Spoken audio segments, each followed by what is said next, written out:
నేను ఎందుకు ఈ కార్యక్రమానికి ప్రత్యేకించి వస్తాను అన్నది నా కుటుంబంలో జరిగిన సంఘటన మీకు చెప్పడానికి. ఎదురుగా ఒక హెవీ ఐరన్ లోడ్ తో లారీ వస్తుంది.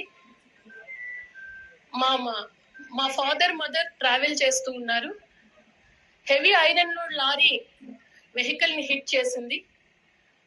మా తల్లి, మా అమ్మ ఎగిరిపడి డివైడర్ కి తల కొట్టుకున్నారు. ఆమెను బతికించుకోలేకపోయాను. అంటే ఒక యాక్సిడెంట్ లో నా తల్లిని నేను కోల్పోయాను. ఆ రోజు ప్రపంచం మొత్తం నాకు శూన్యంగా అనిపించింది.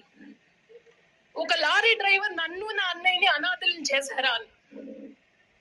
సో కేసు బుక్ చేశారు. వీళ్ళ తప్పు లేదు, లారీ డ్రైవర్దే తప్పని. నేను చెప్పాను, ఆ లారీ డ్రైవర్ నా తల్లిని తీసుకురాలేడు, కానీ నేను ఆ లారీ డ్రైవర్ ని శిక్షిస్తే వాళ్ళ కుటుంబం ఏమైపోతుందో. ఏం కేసు పెట్టాల్సిన అవసరం లేదు, వదిలేసేయండి. అంటే నాకు జరిగిన సంఘటనే వేరే వాళ్ళకి జరగకూడదు అని చెప్పడానికి నేను ఈ సమావేశానికి వచ్చాను. ఈ రోజుకు కూడా ఒక కష్టం వస్తే మాట్లాడుకోవడానికి నా తల్లి లేదు అని నేను బాధపడుతూ ఉంటాను. అంటే ఒక్కసారి ఆలోచించండి, ఈ బాధ నేను మీతో చెప్తే ఒక్కరు కాకపోతే ఇద్దరన్నా మారుతారు, డ్రైవింగ్ చేసినప్పుడు జాగ్రత్తలు తీసుకుంటారు అని చెప్పడానికి మాత్రమే నేను వచ్చాను.